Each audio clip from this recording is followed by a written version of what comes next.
Ciudades zombies en Estados Unidos, nueva crisis de opioides en España. Alba Cuadrilla, ¿qué tal estáis? Y bienvenidos a otro vídeo más del Anuario del Delito.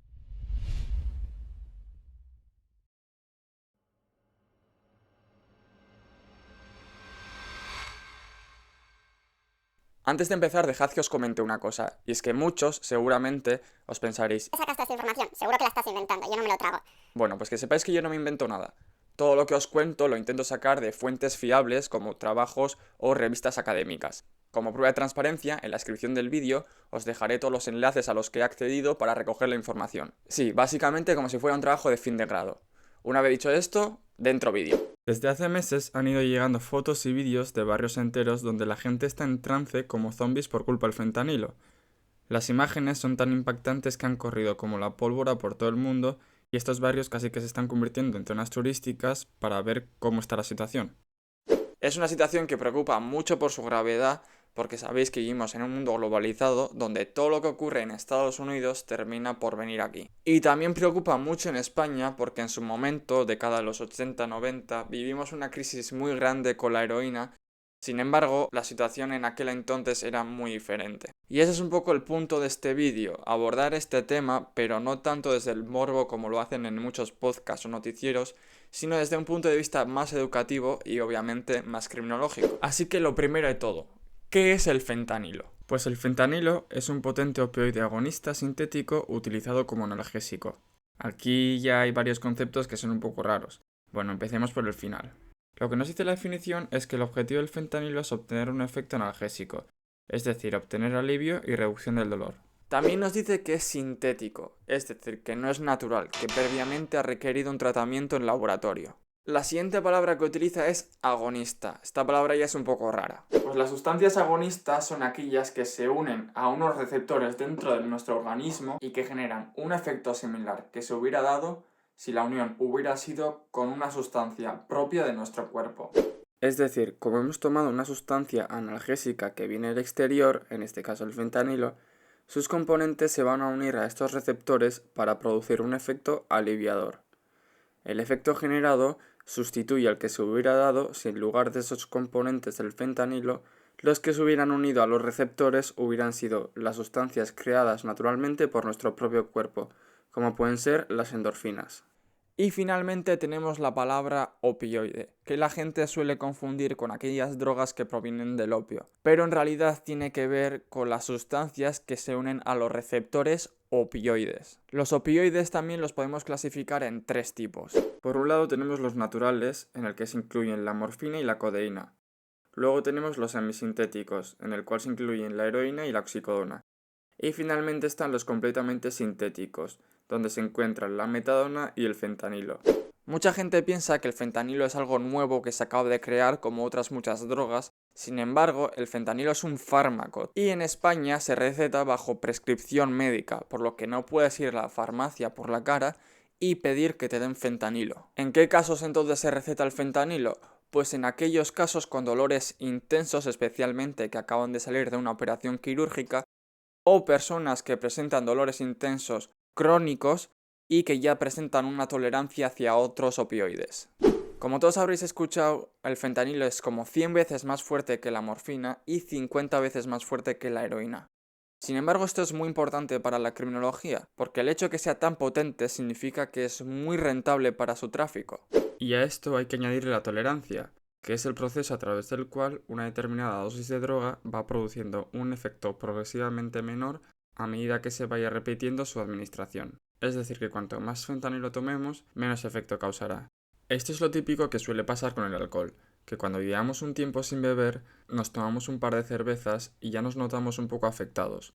Pero cuando empezamos a beber con más consistencia, necesitamos más cervezas para siquiera empezar a notar algo. Y esto en el mundo de los opioides es mucho más peligroso, porque lleva a que aumentemos la dosis o aún peor lo mezclemos con otras drogas. Y algunos de los síntomas de la sobredosis es el parálisis del sistema respiratorio. Otra cuestión del fentanilo es que no tiene techo terapéutico, lo que significa que se puede aumentar su prescripción a medida que aumente la tolerancia o el dolor del paciente. Y por último está el síndrome de abstinencia que produce este tipo de drogas. El síndrome de abstinencia es el conjunto de reacciones físicas y psicológicas que sufre una persona tras dejar de consumir una sustancia de la que ha abusado durante una gran cantidad de tiempo. Todos conocemos a esa persona que tras estar tanto tiempo fumando quiere dejarlo y está de peor humor, más nervioso. Pues hay una serie de drogas como el alcohol, la heroína o la cocaína donde el síndrome de abstinencia es mucho peor porque produce síntomas como ansiedad, agresividad y otra serie de síntomas que hacen que dejar la droga sea mucho más difícil. Y esto mismo ocurre con el fentanilo. Pero, ¿de dónde viene este problema? Pues aquí hay varias situaciones que nos han llevado a este punto. Lo más importante es lo que ocurrió con la oxicodona. La oxicodona es otro opioide que se recetaba bajo el fármaco de Oxycontin a finales del siglo XX. La empresa que se encargó de esto fue Purdue Pharma, la cual la publicitó como un fármaco con muy poca capacidad de crear dependencia y para dolores cotidianos. Como sabéis, el sistema de salud de Estados Unidos es privado, lo que otorga una gran autonomía para prescribir este tipo de fármacos. ¿Qué sucedió? Que al establecer requisitos tan bajos llevó a que se recetara de forma masiva, lo que al final llevó a que una gran cantidad de personas terminaran adictas. Esta situación llevó a una investigación por parte de la FDA y en 2007 Purdue Pharma terminó siendo declarada culpable por publicidad engañosa y daños serios, por lo que finalmente terminó cayendo en bancarrota. Sin embargo, el daño ya estaba hecho. Con esta situación, los requisitos para prescribir este medicamento aumentaron. Y aquí es donde llegamos al primer problema. En este punto ya había millones de personas que estaban enganchadas a la oxicodona, por lo que si les cortas el suministro, lo que van a hacer es buscarlo en otros lugares. ¿Y dónde lo buscan? Pues en la calle, donde la calidad es mucho peor, se mezclan con diferentes drogas y no hay control de consumo, lo que finalmente llevó a un gran deterioro en la salud de forma masiva y a muchísimas muertes por sobredosis.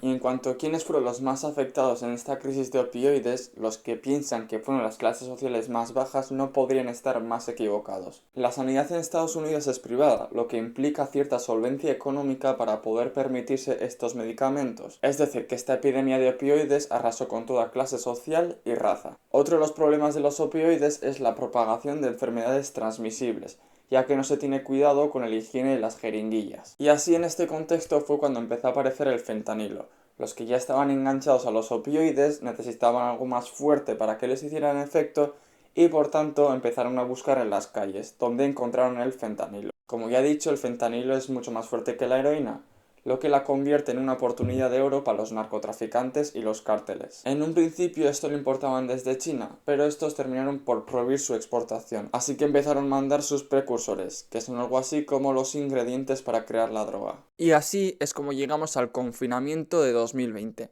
que fue un golpe muy duro especialmente para aquellas personas que lo estaban intentando dejar. Un consejo que se les suele dar a las personas que intentan salir es que no se aíslen y que intenten buscar un trabajo u otras formas de hobby. Así que el estar encerrados en casas fue el detonante perfecto. Y no solo eso, sino que entre las personas cuya salud ya estaba deteriorada, la cantidad de sobredosis también aumentó. En conclusión, cuestiones como la presión de las farmacéuticas para poner requisitos más bajos, así como su publicidad engañosa, el corte de raíz de suministro de las drogas, la existencia de cárteles y el confinamiento han sido los detonantes de esta epidemia.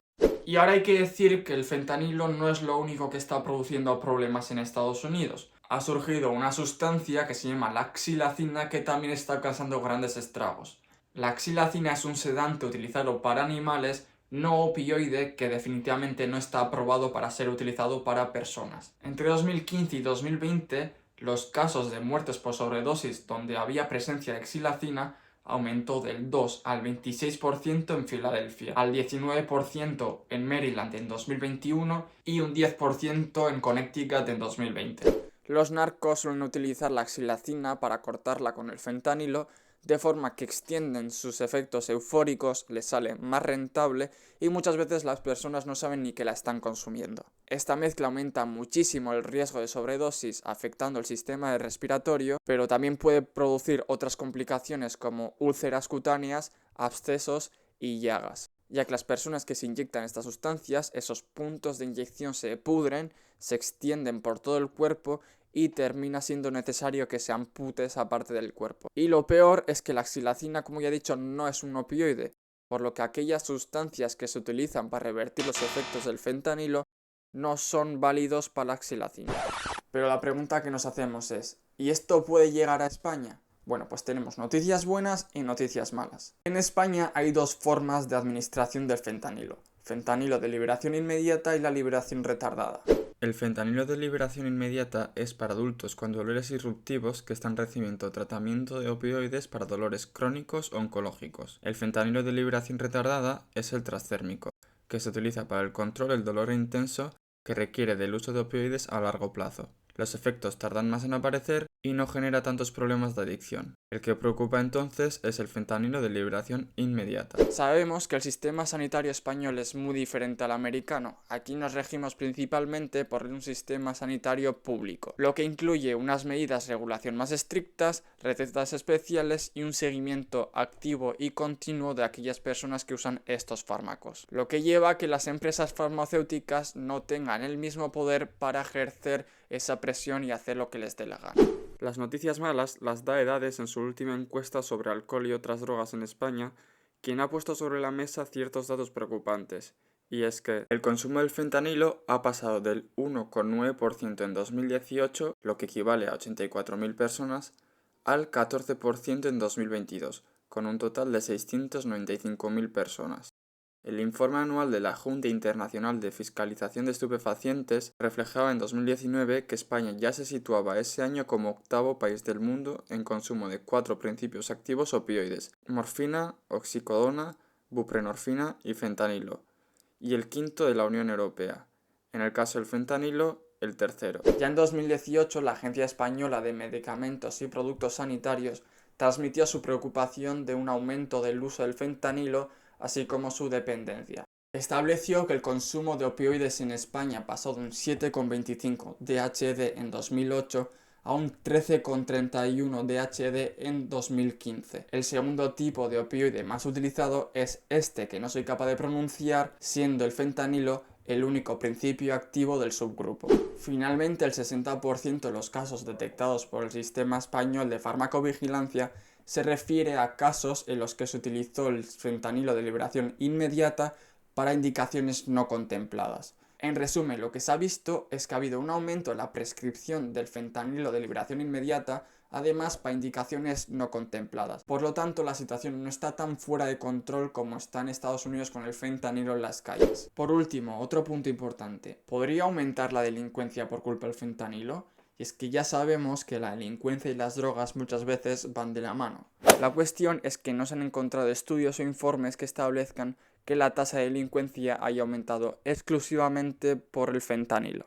Lo que está claro es que los que están bajo el efecto de la droga no pueden hacer gran cosa. Lo que preocupa entonces son los robos para conseguir la droga. La cuestión es que se trata de una droga sumamente barata, de forma que no hay tanta necesidad de robar como puede ser con otras drogas como la heroína o la cocaína, que son más caras.